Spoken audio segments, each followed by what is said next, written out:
Evet, bu yıl 20.si düzenleniyor Zilan Festivali'nin. Öncelikle Zilan Festivali'nin tarihçesini sorarak başlamak istiyorum. İlk Zilan Festivali'nden bugüne nasıl bir değerlendirmeniz olacak? Tekrardan iyi yayınlar diliyorum. Teşekkür ediyorum. Evet, bilindiği gibi Zilan Festivali 2004'te de başladı. 2004'ten şimdiye kadar sadece Covid döneminde 2 yıl ara verdik ve o günden bugüne her yıl yani daha çok büyüyerek, daha çok kadınlar daha çok sahiplenerek, daha çok anlamını, önlemini kavrayaraktan günden güne katılım büyüdü ve katılımlar çeşitli kadın örgütleriyle beraber, dostlarla beraber günden güne büyüdü ve anlamı, önemi daha iyi kavrandı ve her yıl bilindiği gibi bir şehit arkadaşın anısına yahut da o dönem gündemde olan olayların isimleri verildi. O günden bugüne devam ediyor ve bu sene şiarımız kadın özgür yaşamı örüyor.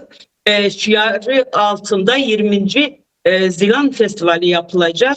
Ondan dolayı yani biz daha böyle güçlü bir şekilde katılımı bekliyoruz. Daha güçlü bir sahiplenmeyi bekliyoruz. Çünkü biz biliyoruz ki günden güne kadın kırımları, kadın cinayetleri ve kadın sorunları günden güne büyüyor. Biz de kadınlar olarak daha çok kilitlenip, daha çok güçlenip, daha çok bilinçlenip, daha çok birbirimize destek olup sahiplenmeyle Zilan Festivali'ne bu yıl katılarak günden güne daha çok büyüyerek ve bunu gösterip kanıtlamamız gerekiyor. Gerçekten de kadın her yerde artık kendini kanıtlamıştır. Kadın artık her yerde hem sözüyle hem duruşuyla hem bilinciyle kat ve kat günden güne büyümüştür ve bugün diyebilirim ki Kürt kadını artık dünya kadınlarına hitap edebilecek gücü var. O güce sahip ve dünya kadınlarına örnektir. O yüzden temelim bütün kadınların hem festivale hem kendilerine hem de sürece yaklaşmaları bu şekilde olur. Daha çok kendini geliştirerek, daha çok kadını anlayarak, daha çok kadının yanında durarak kadın diyor ya, kadının yurdu olmalı, artık kadının kurdu değil. O yüzden ben bütün heyecanımla gerçekten çok büyük bir heyecan da yaşıyorum şu anda. Her yıl yaşadığımız heyecanın kat ve katını yaşıyoruz. Çünkü günlerdir bu çalışmalar sürüyor. Gerek kitlede, gerek alanlarda, gerek her konuda. O yüzden ben inanıyorum ki bu sene çok büyük bir katılım olacak, büyük bir moral, büyük bir coşkuyla Zilan Festivali sürecektir. Evet, aslında tam da hazırlıkları da sormak istiyorum. Hazırlıklar ne aşamada? Sayılı günler kaldı artık. Zilan Festivali nerede gerçekleşecek? Bu festivale gelişler nasıl olacak? Avrupa'da çünkü böyle bir durum da söz konusu. Otobüsler kalkıyor birçok yerden. Bunların adresi var mı? Ya da bu konudaki hazırlıklar ne durumda? Nasıl bir detay verebilirsiniz bize festivalle ilgili? Katılımcılar, konuşmacılar, yine sanatçılar olacak. Bunlarla ilgili hazırlıklar nasıl?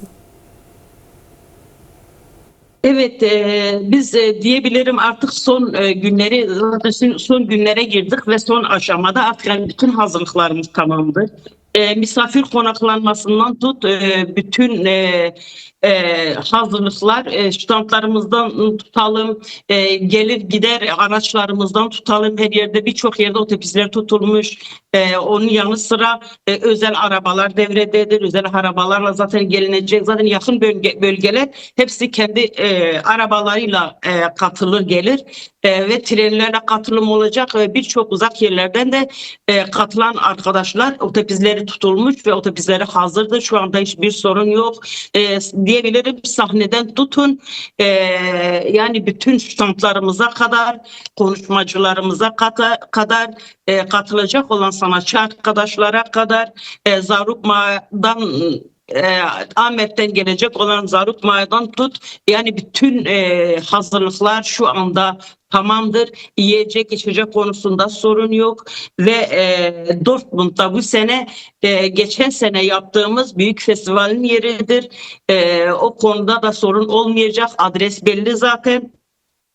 Bütün arkadaşları biz o gün Dortmund'a bekliyoruz. Başta kadınlar olmak üzere, gençler olmak üzere ve bütün Kürt halkını biz büyük bir coşku, bir moral ve bir serhildan ruhuyla Dilan Festivali'ni sahiplenmeye ve onları orada bekliyoruz ve bu inancımızla da inanıyoruz ki bütün halkımız bunu göz önünde bulunduracak.